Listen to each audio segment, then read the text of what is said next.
क्या अमेरिकी नौसेना ने ईरानी बंदरगाहों पर कब्जा कर लिया है?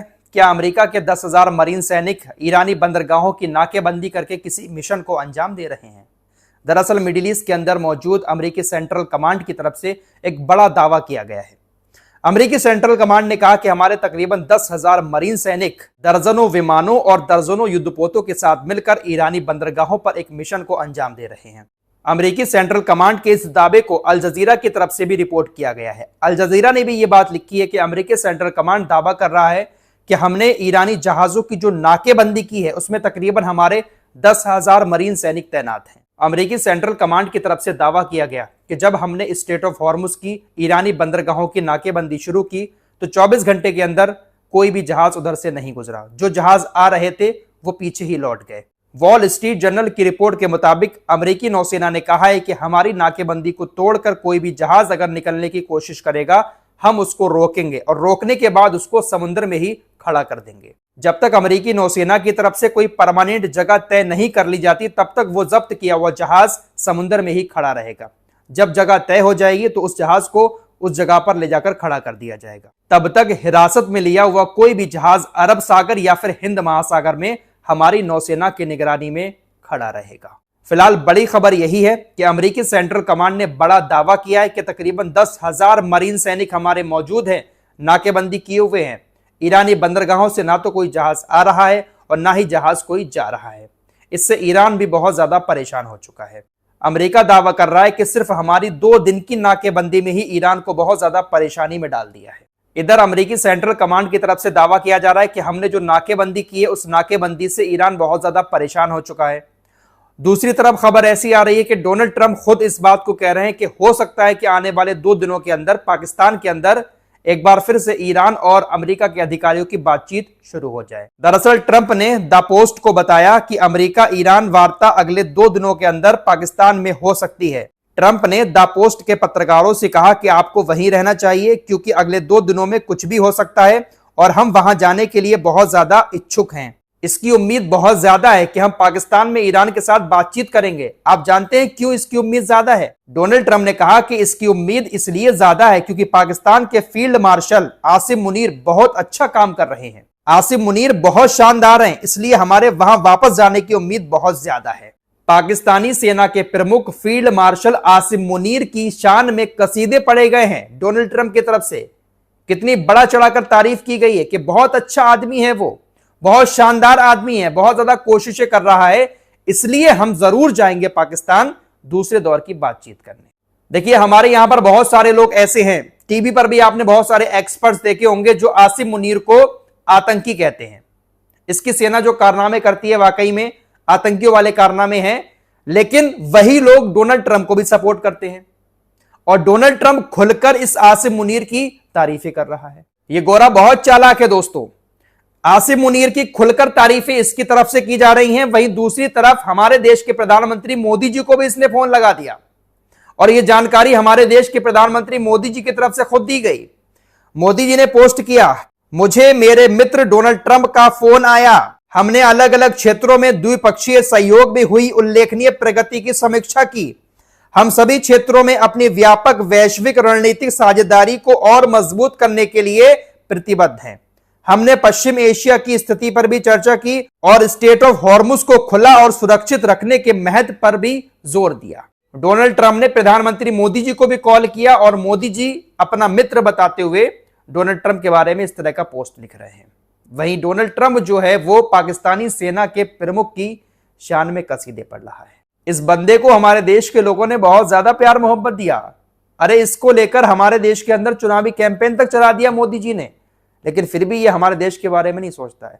अगर वार्ता करनी थी तो पाकिस्तान से बड़ा देश तो हमारा है, हमारे देश में आकर बातचीत कर सकते थे क्योंकि ईरान भी भाई भारत का अच्छा दोस्त है, पाकिस्तान से अच्छा दोस्त है ईरान, और अमेरिका तो कहता ही है कि हमारे दोस्त है। प्रधानमंत्री मोदी जी ने अपने ट्वीट में ही लिखा है कि मेरे दोस्त, मेरे मित्र, माय फ्रेंड डोनाल्ड ट्रंप का मेरे पास फोन आया।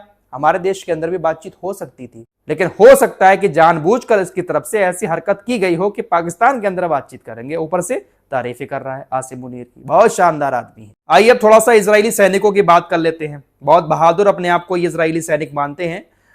इजराइल की सेना ने भारी सेंसरशिप लगा रखी है।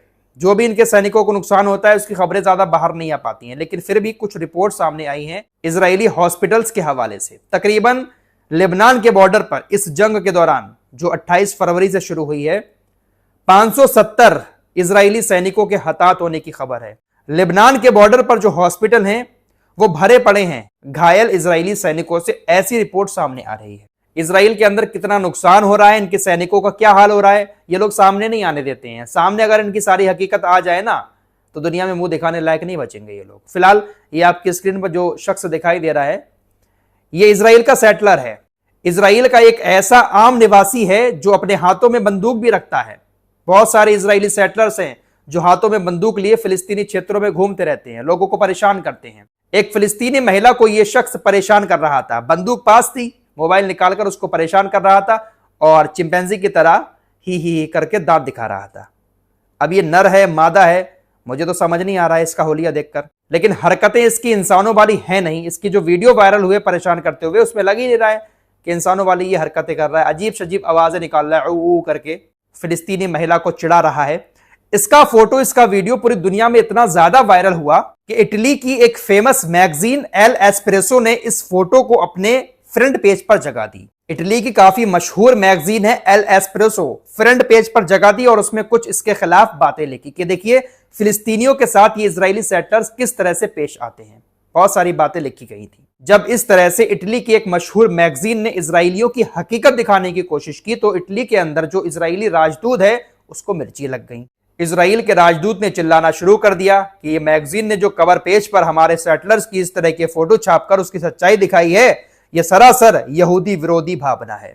यहूदी विरोधी करार दिया मैगजीन को। इनके गलत कामों को अगर कोई उजागर कर देता है तो वो यहूदी विरोधी हो जाता है। आपकी स्क्रीन पर यह जो शख्स दिखाई दे रहा है इजराइल की खुफिया एजेंसी मोसाद का प्रमुख है। इसने कहा कि देखिए सीज फायर हुआ है, अमेरिका ईरान के बीच बातचीत हो रही है, इन तमाम चीजों के बीच ईरान के अंदर सत्ता परिवर्तन होना भी जरूरी है। हमारी जो तमन्ना है, हमारा जो मिशन चल रहा है वो मिशन तभी पूरा होगा जब ईरान के अंदर चरमपंथी शासन को उखाड़ कर फेंक दिया जाए। इस बुड़बक ने कोशिशें बहुत की हैं मोसाद को दुनिया की नंबर 1 खुफिया एजेंसी कहलवाने की, लेकिन सब ने औकात देख ली है कि गाजा के अंदर एक भी सुरंग मोसाद नहीं ढूंढ पाया। ईरान के अंदर भी ये लोग जो मिशन चला रहे हैं, क्या ही मिशन चलाते हैं। किसी भी आम लोगों को पकड़कर रिश्वत देकर, मोटे पैसे का लालच देकर किसी की भी रेकी करवा के उसको मार देते हैं। अरे खुफिया मिशन इसको थोड़ी ना कहते हैं। खुफिया मिशन तो वो है जब मोसाद कंफर्म रिपोर्ट ये लेकर आए कि ईरान की मिसाइलें इस पहाड़ के नीचे इस सुरंग में दबी हुई हैं, ईरान की जो मिसाइल सिटी है वो यहां पर मौजूद हैं, तब माना जाएगा कि दुनिया की सबसे ताकतवर खुफिया एजेंसी है। अली खामनेई का जनाजा इस वक्त कहां रखा है, मुज्तबा खामनेई कहां पर है, इनकी औकात नहीं है पता लगा सके।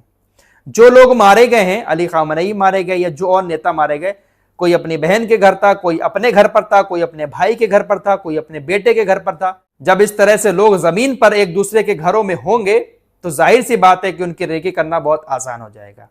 तो इसमें कोई तीर नहीं मारा है मोसाद ने, बस ये सारा खेल मीडिया का है। पूरी दुनिया के अंदर अमेरिका और इजराइल की सेना को मीडिया ने ही बड़ा चढ़ाकर दिखाया है। 3 साल पहले पूरी दुनिया के अंदर आयरन डोम के ऐसे चर्चे थे कि एक मक्खी भी नहीं आ सकती इजराइल के अंदर आयरन डोम को चकमा देकर।